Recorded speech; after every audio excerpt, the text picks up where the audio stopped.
Look at you. So pretty with your Easter ears on. You finally got ears that stand up. But I think your ears are prettier. Yes, they are. Oh, so much for standing ears. We've had an Easter rabbit crop failure with such a patient girl. Good girl, Ellie. Here, come here, we'll fix your ears. There we go. Okay. Better? No, better would be leaving me alone, Mom. You're disturbing my nap. When here comes trouble, he's probably going to try and eat the ears. Your time will come, Michael.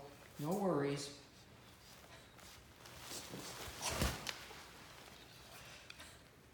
Oh dear. Don't you love these hat holidays, guys?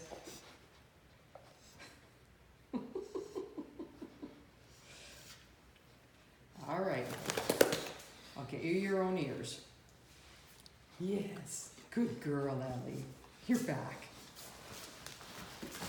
Leave her ears alone. Mike. Oh, boys.